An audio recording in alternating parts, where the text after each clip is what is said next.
Rain hammered the tin roof like it was trying to punch through. I was locking up the woodshop on Clybourne, dragging the roll-up gate down, when I saw her, soaked to the bone, sitting alone in a wheelchair under the big oak by the fence. She looked like she'd been there a while. No umbrella, no coat, just shivering, staring forward like she'd already given up.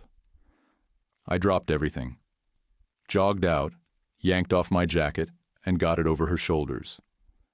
She looked up, calm somehow, and said, "My name's Caitlin Stewart." Her voice was steady, tired, but not weak. "Let's get you inside," I said. My hands were already on the chair, wheels sticking in the wet gravel. The shop wasn't much, but it was dry. I rolled her past the jointer, past the sawdust piles I never cleaned up like I should have. Got her near the space heater, found the old wool shop blanket from the back room, wrapped it around her, and shoved a stool under her feet to get them off the concrete. Quick note: before we dive in, share in the comments how is your day going and which city or country you're watching from. Thanks, and let's continue. "Water?" I asked, already filling the kettle on the hot plate. She nodded, hands trembling from the cold. I got soup going, cheap instant stuff I kept around for late nights. It wasn't dinner, but it was warm. 10 minutes, she said between sips. My son-in-law said he'd be back in 10 minutes. My gut twisted. "And how long's it been?" She didn't answer right away, just stared at the steam curling off the cup. "Too long." I grabbed a towel from the finishing bin, handed it over without asking, then dug out a dry pair of wool socks from the extras I kept for cold mornings. She changed slowly, every movement careful, like she knew how much she could rely on her own arms. I didn't say anything. Didn't ask the obvious. I just kept moving, sweeping a corner, lighting the small lamp near the bench, pulling down the shelf of carvings I sometimes whittled when I couldn't sleep. She pointed at a clumsy little poodle I'd made last winter. "You do these?" I nodded. Helps me think. Nice to meet a man who works with his hands and doesn't hide his heart behind them. That stopped me for a second. She didn't say it like a compliment, more like she'd seen the opposite too many times. "My name's David Walker," I told her. "I'm 30, carpenter, shop owner. For now." Her eyes narrowed, like she was reading something behind my words. I explained, quick and plain. Lost my wife and daughter in delivery 2 years ago. No family left. This shop was the dream we had together, but the lease got sold out from under me. Landlords pushing demolition. The alderman's office said there's no official stay, just, "We'll try to nudge the property manager. Not much to hang your tools on." Still fighting for it? "Until they padlock the door," I said. She reached for her bag, pulled out a battered leather organizer, flipped through it with practiced hands, and said, "Call Audrey, my daughter. She'll come." Her phone was dead, so I took the number and called from mine. No answer. Left a message. Then I brewed tea, handed her the cup, and sat down across from her while the thunder cracked. She looked around at the shop, the clamps, the half-done stool on the bench, the stubborn old lathe I never gave up on. "Nice place," she said. "Yeah," I answered. "For another 24 hours, maybe." I rolled her closer to the heater, watched the steam rise off her sleeves, and said, "We'll give her a bit. She'll come." But the truth was, we were both listening for a car that never showed up. The morning came heavy with fog and cold that stuck to your teeth. I hadn't slept, just kept the coffee going while I waited for headlights that never came. Then around 8, a silver SUV nosed up to the curb. I recognized the shape before the make. Doors clicked open. A woman stepped out, neat, sharp lines, coat buttoned to her throat. Audrey Stewart. And trailing her like a shot out of a slingshot came a little girl, no coat, boots untied, hair bouncing. Alice. The second she was through the door, her eyes darted across the room and locked onto the little carved poodle still sitting by the heater. She made a beeline for it, turned to me and said, "Is this a real dog breed or made up?" "Probably made up," I said. "But if it ever becomes one, you'll get to name it." She gave me a look like I'd just handed her a key to something secret. Then she grinned so hard her cheeks crinkled. Okay, I'll think about it. Maybe something serious, like Professor Barkington. I couldn't help it. I laughed. Strong choice. You want to sand something? She looked at her mom for half a second, got no objection, and nodded fast. I handed her a small scrap and showed her how to follow the grain, not fight it. 3 careful passes, and she handed it back like it was crystal. Audrey hadn't said much yet, just stood there, arms folded, taking in the corners of the shop. She checked her mom's hands for warmth, then scanned the benches, the tools. The project's half done. Her eyes didn't miss a thing. Caitlin looked more alive than she had last night. Blanket still around her legs, cup of tea back in her lap. She gave me a look, then glanced at Audrey. He's a decent man, she said. Firm. Knows his hands from his heart. Audrey didn't respond right away. Then she stepped forward, reached into her bag, and pulled out an envelope. For your time, and for not leaving her in the rain. Inside was $350 in cash.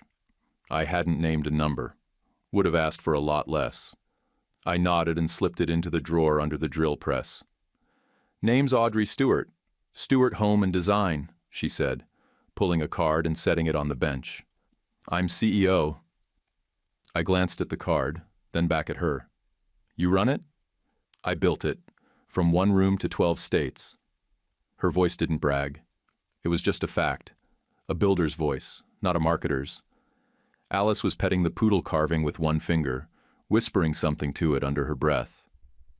Audrey noticed and raised an eyebrow, like it caught her off guard that her daughter, who clearly didn't warm up to strangers, was already halfway through naming a wooden dog.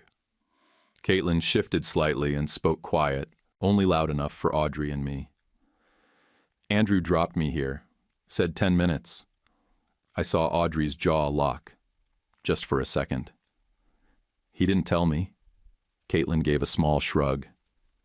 Didn't think he would. I stayed out of it. This wasn't my battlefield, but I did file away the name, Andrew Nelson. Audrey turned back to me. She told me you might be the kind of person we could work with. Local artisan partnerships, community workshops, apprenticeship programs, sustainable sourcing, reclaimed timber builds. I blinked. That a real offer, or just coffee talk? It's a real offer if you want it. Would start as consulting, full-time if it fits. My hands were still dirty from last night. The idea of a job that wasn't just sanding until I collapsed hit harder than I expected. I looked around the shop, at the space I was still losing in a few hours. They're coming at noon, I said. Demo crew. I got a few hours to pull what I can. Audrey didn't hesitate.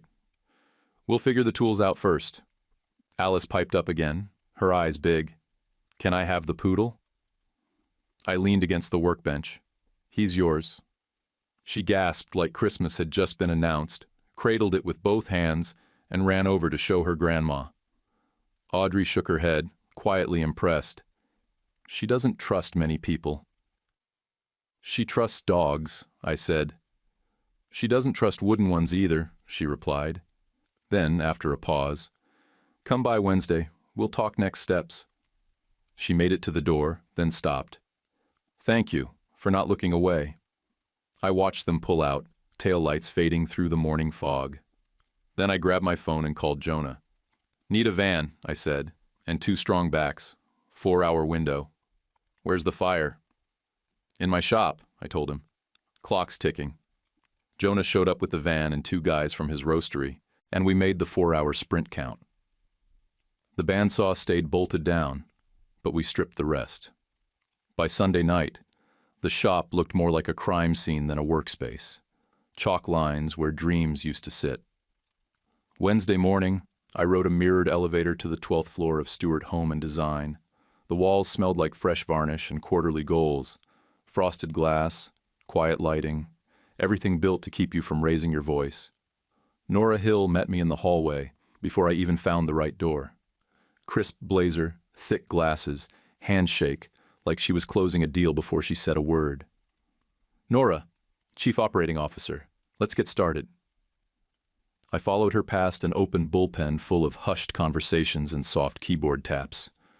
She didn't slow down. In a glass-walled conference room, 2 women were already waiting. The first nodded politely, without standing. Sable Quinn, communications, sharp suit, arms crossed, eyes cool. The second wore flat shoes, a legal pad, and a face that didn't blink much. Ivy Lamb. Legal, she said. We'll walk through the interim agreement before anything else. Nora handed me a folder and pointed to a page near the back. 3-month contract, head of artisan partnerships, annualized at $104,000, plus a small tool stipend and mileage. I didn't say anything, just read it again, slower. Any questions? Ivy asked, flipping to the clauses like she already knew which ones might trip me up. Do I keep my name on the programs? I asked. Not for credit, just for trust. Of course, she said without flinching. Your credibility's the whole point. Before I could respond, the door opened and brought a different kind of energy. Expensive cologne hit first, then the grin. Andrew Nelson, he said, flashing too much teeth. Business development. His handshake was wet and fast, like he couldn't wait to let go and check his reflection in the glass. You know how corporate works, right? He asked, like we were about to test me. Enough to know when it's not, I said. Audrey came in right behind him, blazer sharp but hair pulled back like she hadn't wasted time fussing. She nodded at me, then took a seat next to Nora. I laid out my idea. Short and simple. Neighborhood workshops for teens. Historic porch restoration to keep old homes standing. Union apprentice paths. Salvage operations for usable timber from tear-down sites. Nora took notes like she was recording blueprints. Andrew leaned back in his chair. Cute community spin. Maybe we shoot some promo reels. Kids with hammers and sunset lighting. Audrey cut him off without raising her voice. David's not here for photo ops. His smile cracked for half a second, then came back twice as wide. I signed the interim. Ivy slid a second copy across the table. South Side Pilot, North Shore Restoration, Saturday trial class, she confirmed. Start by this weekend. That's short notice, I said. Audrey nodded. We're late to this kind of work. No reason to waste another week. I didn't argue, but I knew I'd have to stall the demo crew a little longer. After the meeting, I stepped into the hallway to call the landlord. No answer. Then a text came through. Grace window through Sunday, 6 p.m. I could work with that. We printed the message and posted it at the door of the old shop. I rolled in one last workbench and lined up 12 hand planes like I was setting a dinner table. The Saturday class filled up fast. 8 kids, all under 18. Guardians signed off, waivers copied and logged. No power tools, just chisels, clamps, and sweat. That morning, I stood by the door with a clipboard and a knot in my gut. I wasn't nervous about the class. I was nervous about the ceiling holding up through the rain. Caitlin came early, wheeled in with a bag of cookies and a clipboard of her own. I'm not just here to watch, she said. If you're going to do this right, you need real feedback. She pointed out where the stools were too low, where I needed a second broom, and where the coffee setup would choke a proper crowd. I took every note. Audrey stopped by halfway through the session. She didn't say much, just watched. Alice came too, sat on the floor and practiced dovetails on a block of poplar. She had better technique than half the adults I knew. We kept it quiet, per the landlord's conditions. The Grace window was posted in full behind the shop door, along with the property manager's confirmation that we were cleared for educational use through Sunday evening. Jonah texted later that day, 3 tool chests tucked safe in the back of his shop, bandsaw still waiting for the right liftgate. I exhaled for the first time in a week. I spent the rest of that night on the floor of my dead shop, head against a crate, watching dust settle in the moonlight. The work wasn't done, but for the first time, I had a plan and a place to start. We kept the lights on at the old place just long enough to build a bridge, and by the 4th week, we weren't crawling anymore. We stood up 2 pilot programs, Guild Saturdays for teens and Porch First. A small batch micro grant for seniors needing repairs that wouldn't make it past a city inspector, but meant the world to the people living under those roofs. Each cohort filled fast. No ad campaign, no glossy flyers, just word of mouth and names on clipboards. The kids came hungry to learn. Most had never held a square, never heard of a scribe, but they picked it up like muscle memory. I showed one kid how to set a mortise with hand chisels. Next week, he brought his granddad's tools and asked to learn how to sharpen them. It felt like building something real for the first time in years. Caitlin showed up with cookies and corrections, rolled straight through the side door like she owned the place, which technically, she kind of did. She called out our sign-up sheet for being hard to read, pointed out the coffee filters were in the wrong drawer, and told me the bench height was off by half an inch. Then she leaned back in her chair and said, "You're getting there, son," like the word just slipped out. She didn't take it back. I didn't call attention to it. Alice tagged along to one Saturday class and took over a corner like she was part of payroll. She showed 2 other kids how to sand safely and called me the funniest boss, which isn't true, but I kept it in my back pocket like a medal. Audrey and I stayed on opposite sides of a clear line. She ran the operations like a machine. I handled the floor like a crew chief. We didn't talk about feelings. We talked about safety protocols, permits, attendance gaps. Sometimes when the day ran long, we'd split a sandwich on the loading dock. Half turkey, half silence. It was the closest thing to peace I'd had in a long time. Now and then, someone new would ask if Andrew was Alice's dad. I got good at saying no before Audrey even had to. Her fiancé, Alice's father, died on deployment. That was years ago, but you could see it still lived in the corners of her eyes. Andrew came after, marriage made of strategy and paper, never stuck right. His name started circling again when he disappeared for a week with no warning. Permits, someone said. Conference, another. Then he showed up at the office like nothing happened. No apology, no gap in rhythm. Just business as usual. Caitlin didn't bring it up, and Audrey didn't explain. But her shoulders carried something new, like she'd been holding her breath too long. One afternoon, Nora pulled me aside while we were reviewing grant intake. She kept her voice low, steady. "There's chatter. He might have pre-sold a piece of future contracts to a private lender, gray money. Loan against revenue that hasn't even landed yet." The words made my stomach turn. With board approval? Unclear. But if he did it without sign-off, it could blow a hole through our next quarter. That same week, Sable Quinn stopped by the floor during class change. She looked like she was carrying something heavier than a press packet. "I misjudged you," she said. "At first. Not the first time I've been the guy someone thinks won't last." She nodded once. "I'd like to help frame the public side of these programs." "Frame the people," I said, "not me." She smiled just slightly. Good answer. That Friday, we took home a community award at the Lakeview Craft and Trades Expo. Small plaque, hand-painted lettering, nothing that'd land in a magazine. But every apprentice in our cohort came. Caitlin made sure the booth was polished. Alice handed out flyers like a pro. Audrey took a photo of me with 2 kids from the porch crew, and I didn't even blink. I wasn't used to being in the frame. But that day, it didn't feel like I was stealing it. Andrew didn't show. Too local. No press. He only turned up when there was a stage to stand on. That night, Audrey caught me before I left. She had that careful look she used when the conversation was about to edge somewhere personal. "I need you to promise something," she said, "that will keep it clean. Professional. I'm still sorting things, and I can't—" "You got it," I said. "Line stays. I'm here to build." She exhaled, nodded once, then looked away like she was already shifting gears. I left through the garage, down the back stairwell, keys in hand. That's when I saw Andrew.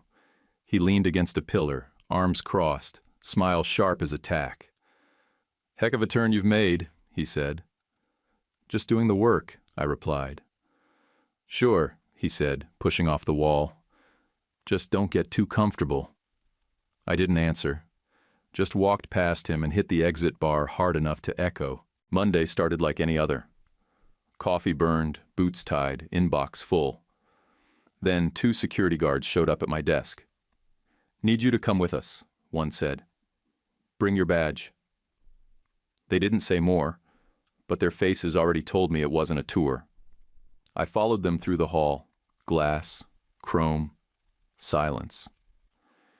We reached one of the side conference rooms, all windows and no corners to hide in.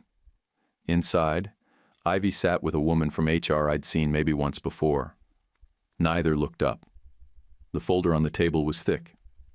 Ivy slid it forward.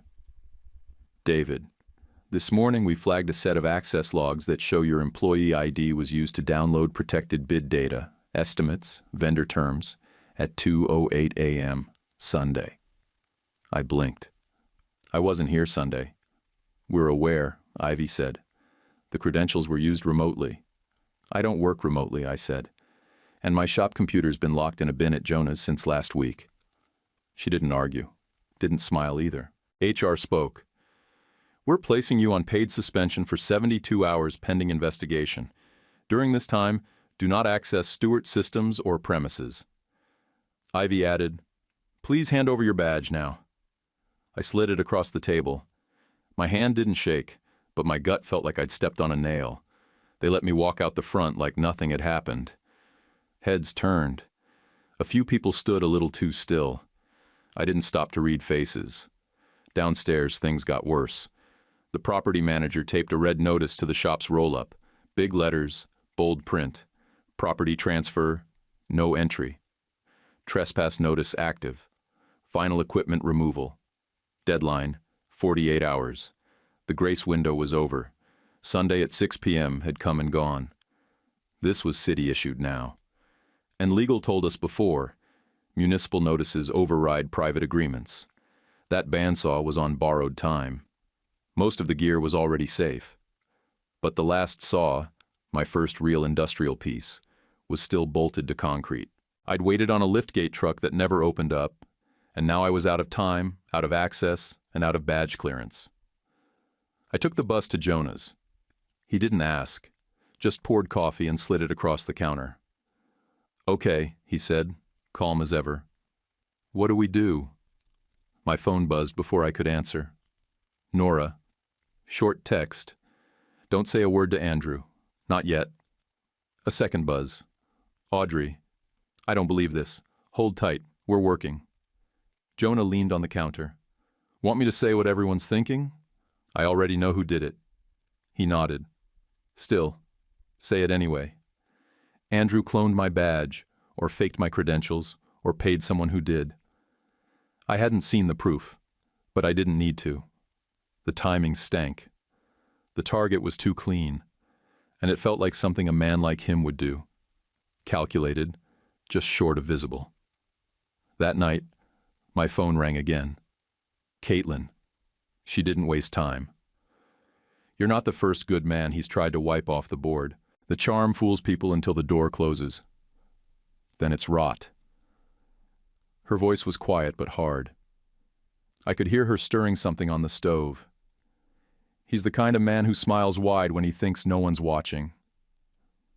Tuesday morning, Jonah got a surprise visit from a city inspector. A guy with a clipboard and too many questions about counter heights and floor drainage. Jonah kept it cool, but the guy wasn't subtle. Wrote up 2 things that had never mattered before. "Coincidence?" Jonah asked as soon as the guy left. "No chance." Nora called half an hour later. "Andrew had a coffee meeting last week with someone from the Department of Inspections. I pulled it off his calendar. Could be nothing. Could be leverage." My head was buzzing. Not just from the pressure, something deeper, violation. I'd been framed before I even saw the hit coming. And now they wanted me quiet. I didn't sleep. Couldn't. I sat on the floor of Jonah's back room, thumb running over the notch in my wedding ring I still wore on a cord. That little gouge on the edge, made by the corner of the hospital bed the day they told me we lost her. I used to smooth it with my thumb like a habit. Now I used it to remind myself what staying steady felt like. I decided then I wasn't rolling over. I'd fight it. Not loud, not messy, just clean and sharp and quiet. By Tuesday evening, I had a plan for the bandsaw. "Think we can crack it without a lift gate?" I asked Jonah. "We've got 2 ratchet sets and a concrete wedge," he said. "What we don't have, we'll borrow." The sun dropped fast. We got to the shop at dusk, under that big red notice, and popped the back lock like we were stealing from our own grave. The bolts on the bandsaw were old and stubborn, but Jonah kept tension while I hammered the anchors from below. It took us 40 minutes, maybe 50. But by the time the streetlights clicked on, we had it loose and ratcheted into the van bed with 2 tie-downs and a busted dolly. I closed the doors and slapped the latch shut. One last machine, one last piece of work I'd earned the hard way. The next morning, Nora showed up at his roastery with a box under one arm and a folded city map in her hand. She didn't waste time, just walked into the back, set everything on the prep table, and said, "We're going to catch him." She pulled out a recorder, small, black, no bigger than a matchbox. Next came the map of the Rook and Lantern, marked with red pen. "Andrew goes here after expos. Same booth every time. Back corner near the dartboard. Rye whiskey, 2 cubes, no conversation until the second pour," she said like she was reading off a service manual. "Do we need consent to record?" I asked, already knowing the answer but needing to hear it. "Already covered," she said. "They've got posted notice at both entrances. Audio and video monitoring active at all times. I called the manager. He gave us permission and logged it. Ivy confirmed it falls under Internal Policy 4.3. Legal's got it documented." I looked at the recorder. My throat was dry. "You want me to bait him?" She nodded. "You play like you're walking away. Burned out. Done. Make it sound like you want a clean exit. 6 months severance and a quiet reference. He'll take the bait if he thinks you're out of the picture and desperate." I hesitated, not out of fear, but because I hated that this was what it had come to. Trickery, wires, ambushes in pubs. Nora saw it. She sat on the edge of the prep table and let out a breath. "You want to know why I care?" she asked. "Alice was 6 when Audrey almost broke. I stayed with her some nights so Audrey could get 2 hours of sleep without waking up in panic. That girl matters. Her future matters. And you, David. You're part of it now, whether you meant to be or not." I didn't have anything to say to that. She didn't expect me to. That afternoon, Sable dropped by, still in her trademark grays, but something in her posture was less guarded. "I didn't think you belonged here when you walked in," she said. "I thought you were a PR stunt with sawdust on your boots." "Appreciate the honesty. Not the judgment," I said. She smiled just slightly. "If you get what we need, I'll help frame the board narrative. Truth matters more than spin right now." Then Ivy called. Her voice was sharp as usual, but there was something behind it this time. Urgency. "We traced the breach. Your badge was cloned through the RFID copier in the copy room 3 nights before the downloads. Security footage shows Andrew alone in that room after hours. No meeting on the calendar. No IT request logged." My stomach turned. "Cloning a badge is not hard," she added. "You'd be surprised how many execs forget that door readers log timestamps." That same evening, Gordon emailed everyone marked Board Internal Priority. Simple subject line, emergency slot held Thursday, credible evidence required. He ended the message with one line, bring timber, not sawdust. We spent the next hour pulling apart the investor records. Nora had already flagged the Gray connection, fast cash warehouse lender, the kind that trades short-term capital for long-term slices of projected revenue. A legal chop shop for contract pipelines. Turns out Andrew had quietly pledged sections of Stewart's future work to cover a private loan. No board vote, no disclosure. Then the email came from Clyde Price, Andrew's attorney. Legal language, thick with warning. Something about potential defamation liability if unproven accusations were circulated internally or externally. I read it twice and tossed my phone on the workbench. Classic move. Scare people into silence before they open their mouths. That night, Nora pulled out the final version of the plan. We'd wait until after the Midwest Builders Summit Awards. The Rook and Lantern would be full of tradespeople and industry types. He'd feel safe there, confident. "You'll go in first," she said. "I'll follow 20 minutes later, sit at the bar. We'll keep visual contact, but no interference. You open soft. You make it personal. Let him think he's already won." I looked at the recorder again. My fingers didn't shake, but my chest felt tight. Not fear, not even anger, just the weight of it all. What happens if he doesn't take the bait? Then we fall back. But if he talks, we get it on tape, and Ivy takes it to the board. Before we wrapped, Audrey found me in the hallway outside the elevator. She didn't say much, just stood there, watching my face like she was measuring something. Then she touched my sleeve and said, "Be careful." I nodded. Always. And for once it wasn't just something to say. The Midwest Builders Summit was everything I expected and none of what I wanted. Too much cologne, too many speeches, and way too many men congratulating themselves for showing up. I stayed quiet most of the night, let the others work the crowd while I shook hands and counted minutes. The moment the lights dimmed and the sponsor banners came down, I slipped out through the back and walked the 6 blocks to the Rook and Lantern. It was already buzzing by the time I got there. Old hardwood floors, booths scratched from decades of elbows and deals, the air thick with whiskey and cheap aftershave. This was Andrew's arena. He didn't belong in boardrooms. He belonged in back corners where you could talk dirty and call it strategy. I found the booth. Same one Nora marked, tucked near the dartboard, half shadowed but with a clean line of sight to the bar. I slid in and waited. 12 minutes later, Andrew walked in like he owned the air. Navy blazer, collar open, smile aimed in 10 directions. He slapped a few backs on the way through, tossed a wink at a server, and landed across from me like this was his kingdom and I was just a pawn who remembered his place. His cologne hit before his voice did. Too much musk, not enough truth. "Didn't think you'd actually show," he said, waving the server for his usual. "Figured you'd be sulking in a basement with a busted lathe." I kept my eyes down, let my shoulders slump just enough. "I'll walk," I said. 6 months severance, neutral reference. I won't fight the suspension. Just let me walk clean." He leaned back, smirked. "There it is. Shop class charity. I knew you were a short-term bet. Not everyone's built for scale." The server dropped his drink. Rye, 2 cubes, no garnish. "The board needed a fall guy," he said, sipping like we were old pals swapping war stories. "You made it easy. No priors, no political weight. Clean trajectory, that's rare." I swallowed hard but said nothing. He leaned forward. "Look, I didn't invent the playbook. I just refined it. You leak one bad report, you protect the brand from feel-good spending. Everyone gets nervous when the numbers start looking soft. It's easier if the bleeding heart takes the hit." I kept my hand near my collar, not touching the recorder, but very aware of it.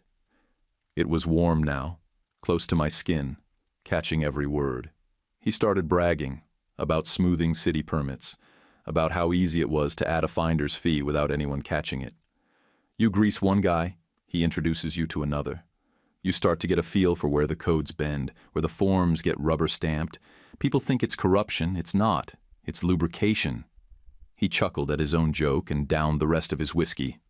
Then came the part I needed. He leaned in again. "You know how many people read those bridge loan papers? 0. All they see is cash flow projection. So I fed a Shell LLC a pipeline, they handed over the bridge cash, and everybody wins." "What's the shell called?"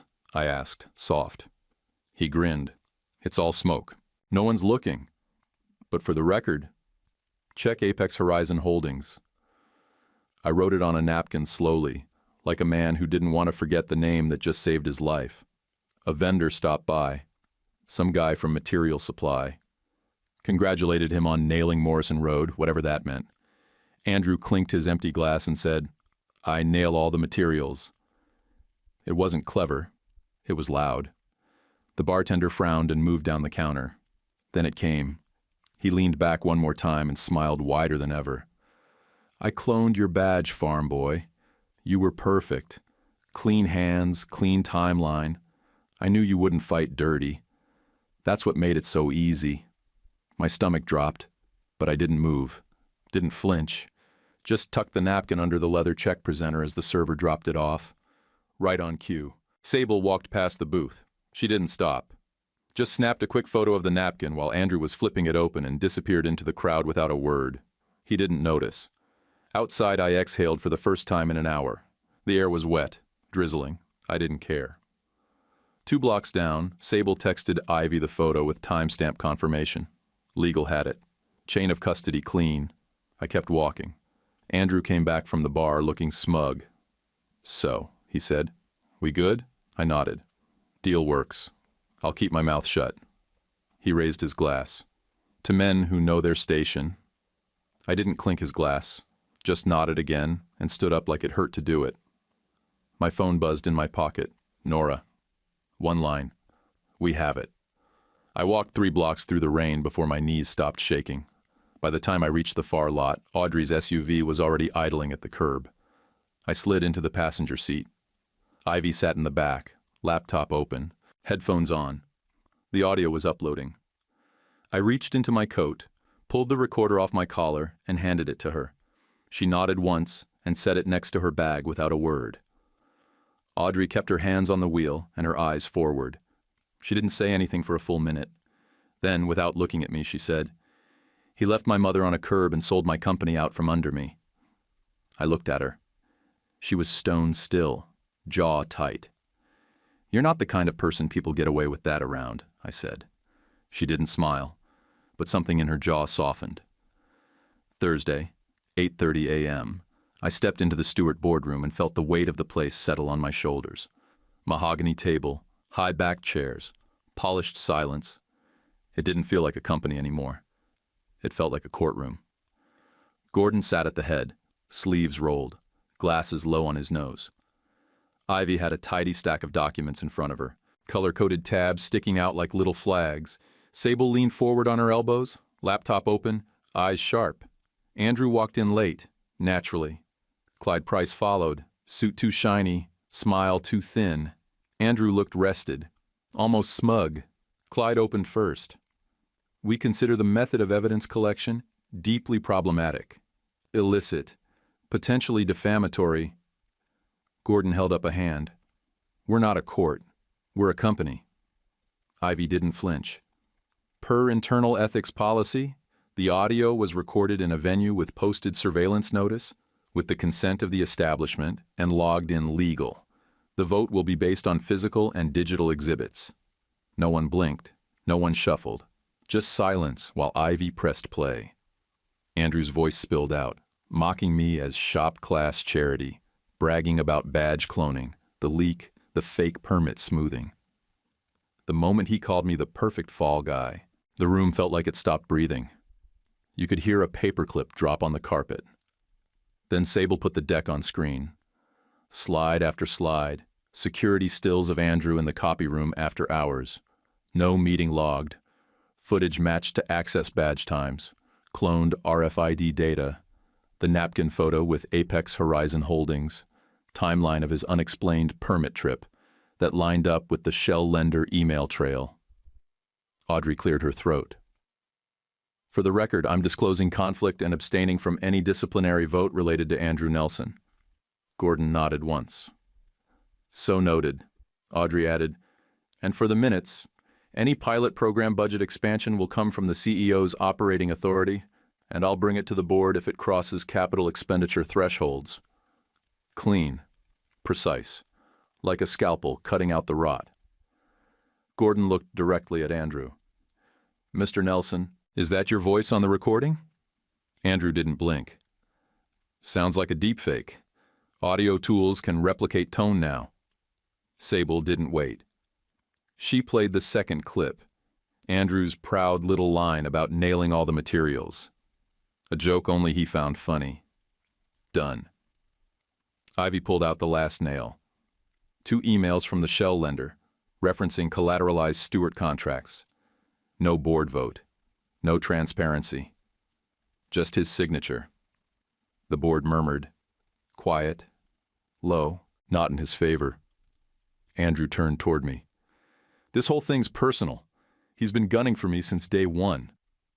I didn't say a word. He's trying to take my seat. Andrew started again. I still said nothing. My hands were flat on the table. My eyes locked on Gordon's. Loud men hang themselves if you give them rope. Clyde raised his voice.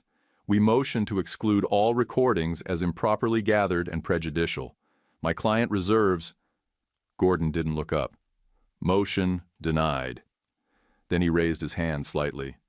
I propose a vote to remove Andrew Nelson for cause, notify the state licensing board, and begin immediate unwinding of all deals connected to Apex Horizon Holdings.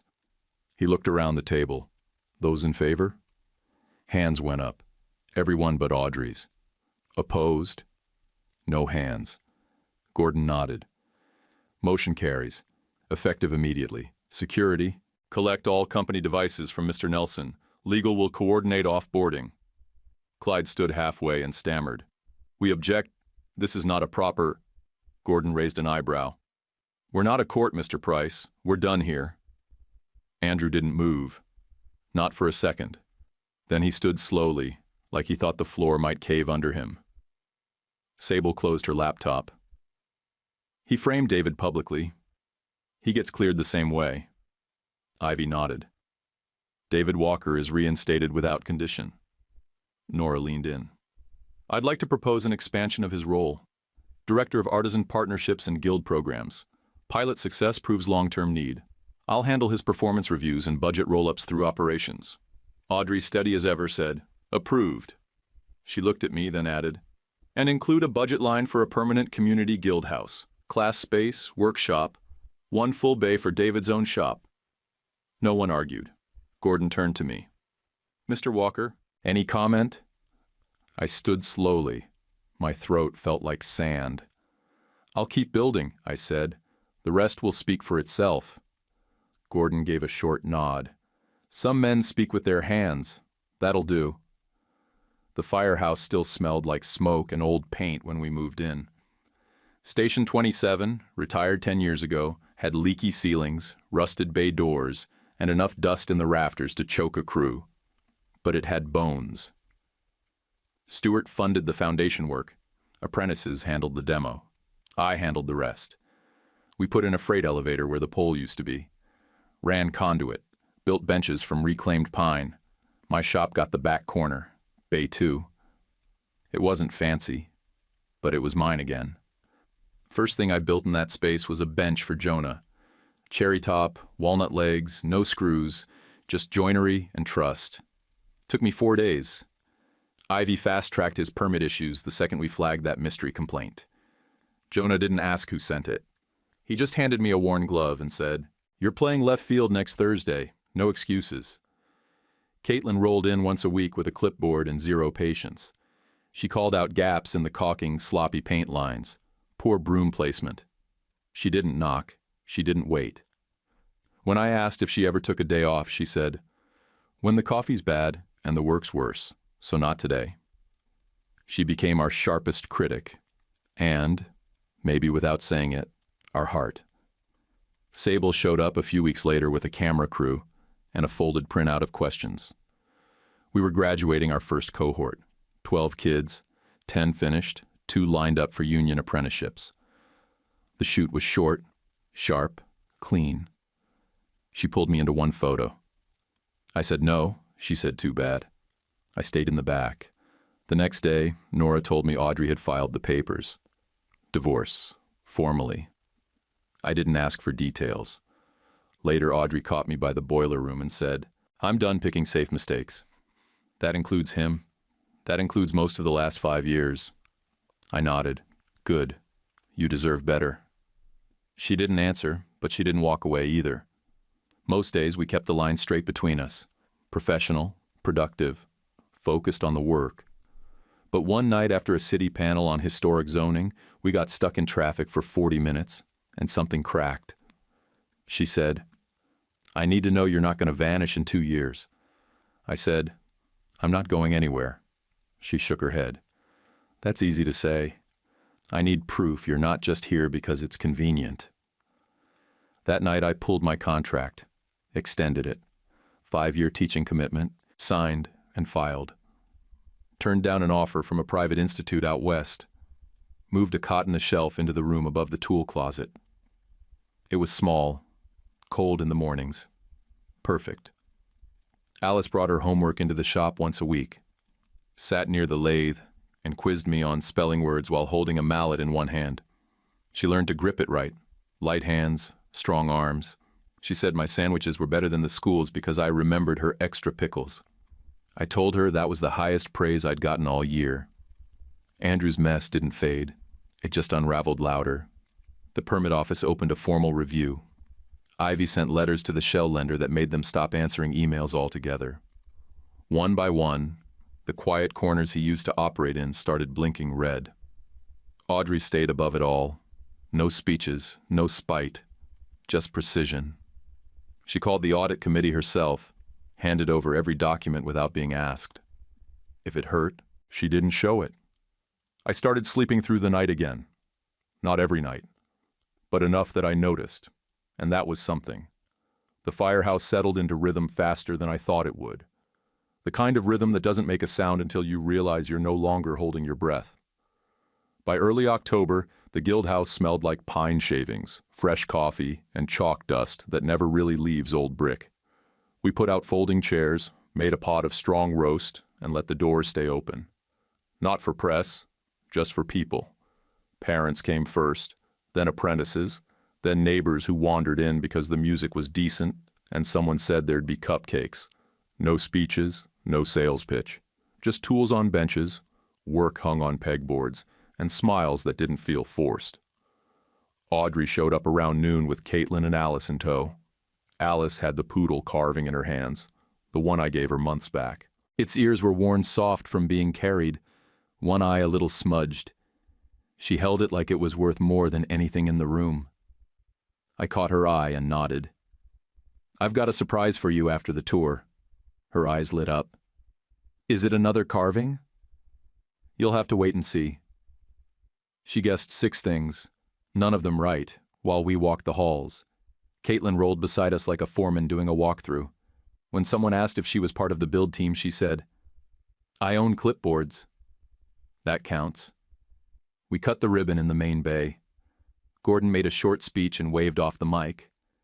Said something about good hands, long work, and how this kind of place might outlast our names. I believed him. After the cupcakes were down to crumbs and napkins, I asked Audrey and Alice to follow me out back. The old engine yard had been fenced off, turned into a tidy little run. No more sirens, just soft dirt, a few benches, and a leash line. Jonah waited by the fence. A little black and white poodle sat beside him, ears too big for his head, tail twitching like it had its own engine. The second he saw Alice, he stood and wagged like she'd told the world's best joke. I looked at Audrey. She nodded once. Quiet, solid. I crouched next to Alice. "He came from the city shelter. He's yours if you want him." She dropped to her knees so fast she nearly tipped over. Wrapped her arms around the dog like she'd been waiting her whole life for him. "You mean really mine?" she asked. "All yours. Walks, feedings, baths." She said, "You've been keeping the checklist." "I have. It's on the fridge with magnets, and he looks exactly like the carving." Jonah grinned. "He's got no name yet. That's on you." Alice tilted her head, looked him up and down with full focus. Then she straightened. "Sir Noodles." We didn't argue. It stuck. Caitlin rolled over and hugged me tight around the waist. Her grip had more strength than I expected. She pulled me down a bit and whispered, "You did right by all of us." I nodded once, jaw tight, didn't trust my voice. Audrey and I stood off to the side while Sir Noodles ran laps like a tiny cannonball, Alice chasing after him, both of them laughing like they invented the sound. "I'm not rushing anything," I said. "I'm just here, doing the work, one board at a time." She looked straight ahead. "I know." Then she reached for my hand, held it like something earned. Across the yard, the new sign caught the afternoon light. Stuart Guildhouse, with a clean line underneath. Artisan partnerships led by David Walker. I felt it then. Not pressure, not panic, just a kind of weight that meant something. The good kind. I thought about that oak tree, that first night, the rain, the silence, the work I lost and the better work I found, the people who showed up when it counted. I'm not a speech guy. Most days I just make the cut and let the joinery speak. But if you asked me what changed, I'd tell you simple. I stopped working alone. I stopped being alone. Hey, real quick. First off, Merry Christmas. And thank you so much for your support. Before you head out, have you ever had to rebuild your life from scratch and still find the guts to open your heart again? If this story hit something in you, please tap that hype button to help it reach more people who might need to hear it. It means a lot. And if you haven't yet, please hit like and subscribe. It's just one click, but it really helps us keep making more stories like this. Drop a comment too, even a good story or your own thoughts. I read every single one. Love you guys.